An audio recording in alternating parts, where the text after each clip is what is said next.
മാന്യ പ്രേക്ഷകർക്ക് എൻ്റെ പ്രണാമം. അടുത്ത കാലത്ത് ആലപ്പുഴയിലെ ഇന്ത്യൻ ഇൻസ്റ്റിറ്റ്യൂട്ട് ഓഫ് സയൻറ്റിഫിക് ഹെറിറ്റേജിൻ്റെ കോർഡിനേറ്റർ ശ്രീ ഗോപാലകൃഷ്ണൻജി വിളിച്ചറിയിക്കുകയുണ്ടായി. അവിടെയുള്ള SNDPയുടെ ഈഴവ സമുദായത്തിൻ്റെ നേതൃത്വത്തിലുള്ള കിടങ്ങാമ്പറമ്പ് ക്ഷേത്രത്തിൽ ഈ വർഷം ആനയും വെടിക്കെട്ടും ഇല്ല, വേണ്ടെന്ന് വെച്ചു എന്ന്. പലരും അത്ഭുതത്തോടുകൂടി എന്തുകൊണ്ടത് വേണ്ടെന്ന് വെച്ചു എന്ന് ചോദിച്ചവരുണ്ട്. അതിൽ കുറച്ച് പേരോ മറ്റോ അതിനെ ചോദ്യം ചെയ്തവരുമുണ്ട്. ഭൂരിഭാഗവും അനുകൂലിച്ചു. അതിനാ ക്ഷേത്രത്തിലെ ഭാരവാഹികൾ മറുപടി പറഞ്ഞത്, കരിയും കരിമരുന്നും വേണ്ട എന്ന് നാരായണ ഗുരുദേവൻ പറഞ്ഞിട്ടുണ്ട്, അതുകൊണ്ട് നമുക്കതിൻ്റെ ആവശ്യമില്ല എന്ന്. ഞാൻ ചേർത്തലയിൽ ഒരു അമ്പലത്തിലെ പ്രഭാഷണത്തിന് പോയിരുന്നതിനെ കുറിച്ച് പറയുകയുണ്ടായിരുന്നു. ആ ചേർത്തലയിൽ ധാരാളം പേര് ഇടതുപക്ഷക്കാരായിരുന്നു. ആ കണ്ടമംഗലം ക്ഷേത്രത്തിലെ ഇടതുപക്ഷക്കാരിൽ വലിയ സംഖ്യ, അമ്പലത്തിൽ 30,000-40,000 പേരുണ്ടായിരുന്നു. പ്രഭാഷണ ഹാളിനകത്ത് കസേര ഫുള്ളായി അത്ര തന്നെ പേര് പുറത്തുണ്ടായിരുന്നു, 17,000-8,000 പേര്. അവിടെ ഈ പ്രഭാഷണം കഴിഞ്ഞപ്പോഴായിരുന്നു അമ്പലത്തിലെ പുനഃപ്രതിഷ്ഠയുടെ ഉദ്ഘാടനവും എല്ലാം. വെള്ളാപ്പള്ളി നടേശനും മന്ത്രിമാരും എല്ലാം ഉണ്ടായിരുന്നത് കൊണ്ട് എൻ്റെ പ്രഭാഷണം കഴിഞ്ഞിട്ട് കേട്ടവർ പുറത്തേക്ക് വന്നില്ല, അതിനകത്ത് തന്നെ ഇരിക്കുകയായിരുന്നു. ആ പ്രഭാഷണം കേട്ടവരിൽ കുറേ പേര് അടുത്ത കാലത്ത് തൊട്ട് അമ്പലപ്പുഴയിൽ മാതാ അമൃതാനന്ദമയിയുടെ അവിടെയുള്ള ആശ്രമത്തിൽ ഞാൻ ക്ലാസ് എടുക്കാൻ 3 ദിവസം മുമ്പ് പോയപ്പോൾ ഈ കണ്ടമംഗലം അമ്പലത്തിലെ പ്രഭാഷണം കേൾക്കാൻ വന്നവർ കുറേ പേര് ഇവിടെ വന്നിരുന്നു. അവര് എന്നോട് പറഞ്ഞത്, സാറേ, ഈ കണ്ടമംഗലത്തെ പ്രഭാഷണം കഴിഞ്ഞപ്പോൾ ഒരു അസാധാരണമായിട്ടുള്ള റെസ്പോൺസ് ആയിരുന്നു ഉണ്ടായിരുന്നത്. അവിടെ കൂടിയിരുന്ന സ്ത്രീകളും ധാരാളം യുവാക്കളും പുരുഷന്മാരും പറയുന്നുണ്ടായിരുന്നു, നാരായണ ഗുരുദേവനെ കുറിച്ച് ഈ രാഷ്ട്രീയക്കാർ പറയുന്നതും ഈ നേതാക്കന്മാർ പറയുന്നതും ഒന്നും അല്ല ശരി. സത്യസന്ധമായി നെഞ്ചത്ത് കൈവച്ചുകൊണ്ട് നാരായണ ഗുരുദേവനെ കുറിച്ച് ഒരു വാക്കുപോലും തെറ്റാതെ അനുഭവത്തിൻ്റെ വെളിച്ചത്തിൽ പദാനുപദം പറഞ്ഞ ഡോക്ടർ ഗോപാലകൃഷ്ണൻ പറഞ്ഞത് നമ്മൾ വിശ്വസിച്ചാൽ മതി. ഗോപാലകൃഷ്ണന് വോട്ട് ബാങ്കിനോ അല്ലെങ്കിൽ നേതൃത്വം കിട്ടാനോ അധികാരത്തിനോ ലീഡറാവാനോ വേണ്ടി അങ്ങേര് പറഞ്ഞതല്ല. അദ്ദേഹം അറിയിക്കാൻ വേണ്ടി തന്നെയാണ് പറഞ്ഞത്.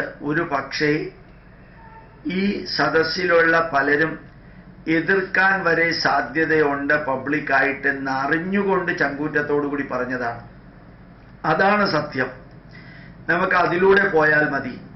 ഈഴവ സമുദായത്തെ വോട്ട് ബാങ്ക് ആക്കാനും നാരായണ ഗുരുദേവനെ മതേതരത്വവാദിയാക്കാനും നാരായണ ഗുരുദേവനിലൂടെ ഈഴവ സമുദായത്തിലെ ഒരു വിഭാഗത്തിൻ്റെ വോട്ടും അധികാരവും പിടിച്ചെടുക്കാനും വേണ്ടി ശ്രമിക്കുന്നവരുടെ വഴിയെ പോവണ്ട എന്ന അസാധാരണമായ ചർച്ചയായിരുന്നു അവിടെ ഉണ്ടായിരുന്നത് എന്ന് ആ പ്രഭാഷണം കേട്ടവര് പറയുകയുണ്ടായി. ഇത് ഗോപാലകൃഷ്ണൻ എന്ന വ്യക്തിയെ പ്രൊജക്റ്റ് ചെയ്യാൻ വേണ്ടി പറഞ്ഞതല്ല. ഏതായാലും സത്യം, ധർമ്മം, നീതി, ന്യായത്തിലൂടെ വസ്തുതകൾ പറയുമ്പോൾ ജനങ്ങളെ എടുക്കാൻ മുമ്പോട്ട് വരുന്നു ആയിരക്കണക്കിന് 10,000-കണക്കിന് ആൾക്കാർ. രാഷ്ട്രീയക്കാരും നമ്മുടെ ഈ ഇടതുപക്ഷ യുക്തിവാദ നേതാക്കന്മാരുമെല്ലാം എന്തൊക്കെയോ ദുരുദ്ദേശത്തോടു കൂടിയാണ് ഇതിനൊക്കെ വളച്ചൊടിക്കുന്നതെന്നും എല്ലാം ഞാൻ അവരോട് വളരെ വ്യക്തമായിട്ട് പറയുകയുണ്ടായി. ശ്രീനാരായണ ഗുരുദേവനെ മതത്തിൻ്റെ ചട്ടക്കൂടിൽ നിർത്തരുതെന്ന് മുഖ്യമന്ത്രി ഉൾപ്പെടെ പറഞ്ഞപ്പോൾ ഒരു ചോദ്യമേ ഉള്ളൂ, മറ്റ് മതങ്ങൾ എത്ര പേര് നാരായണ ഗുരുദേവന്റെ ചിത്രം അവരുടെ പള്ളിയിലും മസ്ജിദിലും വെച്ചിട്ടുണ്ട്? മറ്റ് മതങ്ങളിൽ എത്ര പേര് നമ്മളുടെ പൈതൃകത്തിൻ്റെ ശ്രീകൃഷ്ണനെയും ശ്രീരാമനെയും ഭാഗവതത്തെയും ഭഗവത്ഗീതയെയും സ്വീകരിച്ചിട്ടുണ്ട്?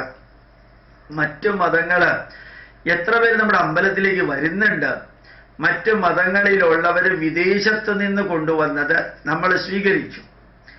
ഈ ചേർത്തലയിൽ കൂടെ ഓടുന്ന ബസ്സിൽ അല്ലെങ്കിൽ ചേർത്തലയിൽ പ്രവർത്തിക്കുന്ന, ആലപ്പുഴയിൽ പ്രവർത്തിക്കുന്ന ഏതെങ്കിലും കടകളിൽ ചെന്ന് ഹിന്ദുവിൻ്റെയും ക്രിസ്ത്യാനിയുടെയും മുസ്ലിമിൻ്റെയും ദേവതാ സങ്കല്പത്തിൻ്റെ ചിത്രം വെച്ചിട്ടുണ്ടെങ്കിൽ അത് ഹിന്ദുവിൻ്റെ ബസ്സാണ്, ഹിന്ദുവിൻ്റെ കടയാണ്, ഹിന്ദുവിൻ്റെ ഹോട്ടലാണ് എന്ന് മനസ്സിലാക്കാം. ഒരു ക്രിസ്ത്യാനിയും ഹിന്ദുവിൻ്റെ വെക്കില്ല, ഒരു മുസ്ലിമും ഹിന്ദുവിൻ്റെ വെക്കില്ല. ശ്രീനാരായണ ഗുരുദേവൻ സ്ഥാപിച്ച 27 ക്ഷേത്രങ്ങളും ശിഷ്യന്മാരെ കൊണ്ട് സ്ഥാപിപ്പിച്ച 14 ക്ഷേത്രങ്ങളും ശ്രീനാരായണ ഗുരുദേവൻ എഴുതിയ 61 കൃതികളും അതിൽ അനുകമ്പ ദശകത്തിൽ ഒരിടത്ത് ദൈവപുത്രൻ എന്നൊരു വാക്ക്, അതുപോലെ മുത്തുരത്നമോ എന്ന മുത്തു നബിയെ കുറിച്ചൊരു വാക്കല്ലാതെ ബാക്കി ഒന്നും എഴുതിയിട്ടില്ല. ബാക്കി ഒരു മതത്തെക്കുറിച്ചും എഴുതിയിട്ടില്ല. തന്ത്രവിധി പ്രകാരം, വൈദിക വിധി പ്രകാരം മാത്രമാണ് ഹിന്ദു ധർമ്മത്തെ നവോത്ഥാനത്തിന്റെ വഴിയിലൂടെ കൊണ്ടുപോകാൻ നാരായണ ഗുരുദേവൻ ചെയ്തത് എന്ന്. ഇത്രയൊന്നുമല്ല, 1 മണിക്കൂർ ഞാൻ അത് തന്നെയാണ് പറഞ്ഞത്. ഏതായാലും അതിന് അഗാധമായിട്ടുള്ള റിസൾട്ട്, വളരെ ഗംഭീരമായിട്ടുള്ള റിസൾട്ട് ഒരു സമുദായം മുഴുവനും അടിമുടി മാറുന്നതിന് തെളിവായിട്ട് വരുന്നുണ്ട്. ഏതായാലും കേരളത്തിലെ ഹൈന്ദവ ജനത, ഏത് വിഭാഗത്തിലുള്ള ജനതയും ഒരുമിച്ച് വരികയും സത്യം എന്താണെന്ന് തിരിച്ചറിയുകയും ഈ രാഷ്ട്രീയക്കാരെ ന്യൂനപക്ഷത്തിന്റെ വോട്ടിന് വേണ്ടിയിട്ട് അവരെ എക്സ്പ്ലോയിറ്റ് ചെയ്യുന്ന പോലെ ഹിന്ദുവിനെ ഇനി എക്സ്പ്ലോയിറ്റ് ചെയ്യാൻ സാധിക്കില്ലെന്നും സത്യം സത്യമായിട്ട് അറിയുമെന്നും അസന്നിഗ്ധമായിട്ട് വർക്കലയിലെ ശിവഗിരിയിലുള്ള സ്വാമിമാരെ കുറിച്ചിട്ടല്ല ഞാൻ പറയുന്നത്. അവരെ കുറിച്ചിട്ട് നമുക്ക് പറയേണ്ട കാര്യമില്ല, കാരണം അവരൊരു പ്രത്യേക രീതിയിൽ ജീവിച്ച് നിലനിൽക്കുന്നവരാണ്.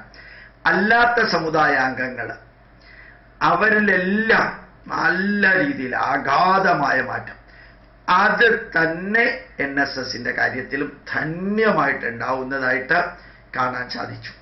ഞാൻ ഓരോ ഹിന്ദുവിനോടും ഇന്നും പറയാൻ ആഗ്രഹിക്കുന്നു, എന്തുകൊണ്ട് രാഷ്ട്രീയക്കാർ ക്രിസ്ത്യാനികൾക്കോ ക്രിസ്ത്യാനികളുടെ പുസ്തകത്തിനോ ആരാധനയ്ക്കോ ക്രിസ്ത്യാനികളുടെ വിശ്വാസത്തിനോ ക്രിസ്ത്യാനികൾ ഇന്ന് ചെയ്തുകൊണ്ടിരിക്കുന്നതിനോടൊക്കെ ഒരക്ഷരം പോലും ഉണ്ടെന്നില്ല.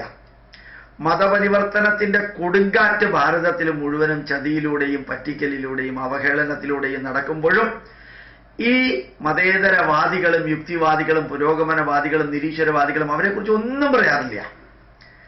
ആ ബൈബിളിനെ കുറിച്ചൊന്നും അനലൈസ് ചെയ്യാറില്ല.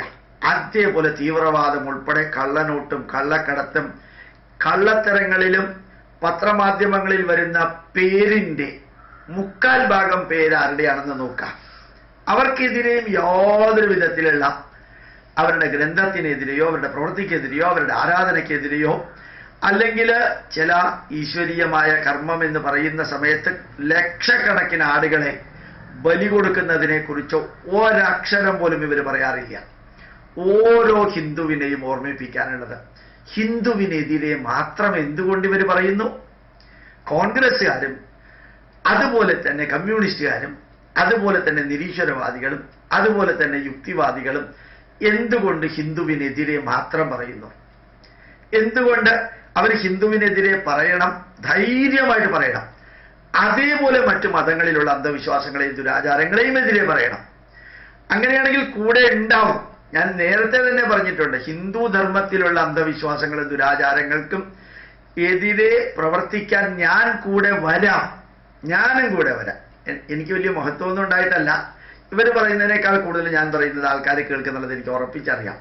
പക്ഷേ ഹിന്ദുവിനെതിരെ മാത്രം ഒരു പ്രത്യേക നയം, ക്രിസ്ത്യാനിക്ക് മുസ്ലിമിനെതിരെ യാതൊരു കുഴപ്പവും ഇല്ലാത്തത് എന്തുകൊണ്ടാണെന്ന് ഓരോ ഹിന്ദുവിനെയും അറിയിക്കലായിരിക്കണം.